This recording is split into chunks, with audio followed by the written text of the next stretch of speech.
अस्सलाम guys, welcome to my YouTube channel. आज हम टीबी के बारे में डिस्कस करेंगे। टीबी हमारे पास क्या होते हैं कि एक बैक्टीरियल इन्फेक्शंस होता है जो कि हम इन्फेक्टिव पर्सनस हो उससे बातचीत करें या कफ के थ्रू वो हमें ट्रांसफ़र हो सकता है। ये क्या होता है, ये अफेक्ट किस पे करता है? लंग्स पे ये अफेक्ट करता है। उसके अलावा जैसे कि ये स्क्रीन पे दिखाया गया है कि ये जो हमारे पास है ये माइकोबैक्टीरियम ट्यूबरकुलोसिस है। ये बैक्टीरिया हमारी बॉडी के अंदर यानी टीबी कोज करता है। और मैं आपको बताती चलूँ कि दुनिया के अंदर हर 3 में से एक शख्स टीबी का शिकार होता है और हर साल लाखों लोग इस टीबी की वजह से मर जाते हैं। इसलिए आपका ये जानना काफ़ी ज़रूरी है कि आखिर ये टीबी क्या है, ये क्यों होती है और इसकी वजह से इससे कैसे बचा जा सकता है। जैसे कि मैंने आपको बताया कि टीबी जो है वो माइकोबैक्टीरियम की वजह से पैदा होती है। जब बैक्टीरिया क्या होता है कि जब टीबी वाला पर्सन से हम बातचीत करते हैं, ये जो जब वो खांसता है तो उसके मुंह से छोटे छोटे माइक्रोस्कोपिक ड्रॉपलेट्स के जरिए बाहर निकलते हैं, और जब दूसरा पर्सन उसको इनहेल करता है और हवा में मौजूद ये ड्रॉपलेट्स ट्रैवल करते हुए इस पर्सन के लंग्स तक पहुंच जाते हैं। और इसी तरह माइकोबैक्टीरियम एक पर्सन की बॉडी से दूसरे पर्सन की बॉडी में चला जाता है। चूँकि ये हमारे लंग्स तक पहुंचने के बाद मल्टीपल्स बैक्टीरियम में डिवाइड होने लगते हैं, जिससे हमारी बॉडी का इम्यून सिस्टम एक्टिव होना शुरू हो जाता है।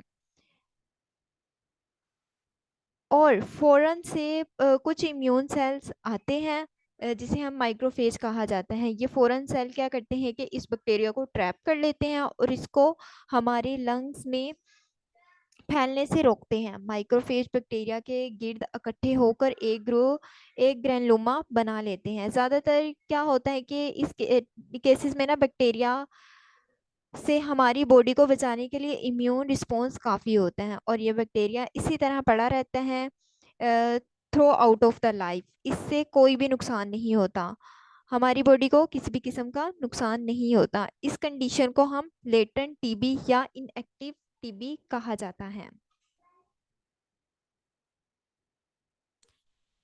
अब क्या होता है कि कुछ पेशेंट जो होते हैं जिनका मेडिकल की वजह से ना इम्यून सिस्टम काफ़ी वीक हुआ होता है, जैसे कि डायबिटीज़ के पेशेंट्स हो गए, स्मॉल न्यूट्रिशंस के पेशेंट्स हो गए, एचआईवी वगैरह हो गए, तो इस पेशेंट में ना वीक इम्यून हो जाता है। इम्यून सेल्स जो होते हैं वो वीक हो जाते हैं और वो क्या करते हैं कि बैक्टीरिया के साथ कांटेक्ट नहीं कर पाते।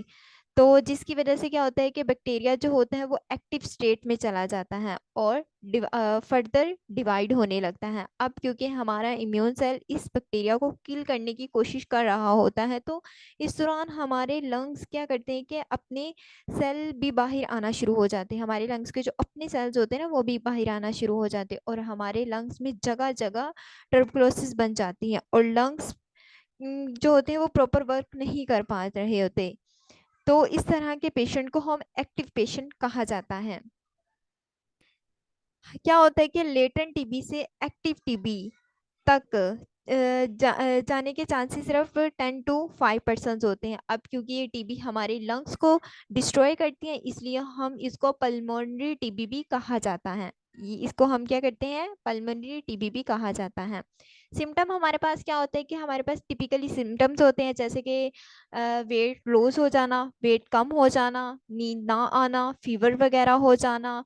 उसके बाद क्या होता है कि स्वेलिंग, नेक वगैरह पे स्वेलिंग हो जाना और कफ आना, जो कि अप्रोक्सीमेटली 3 वीक तक या फिर इससे ज़्यादा देर तक रहती हैं। Thank you.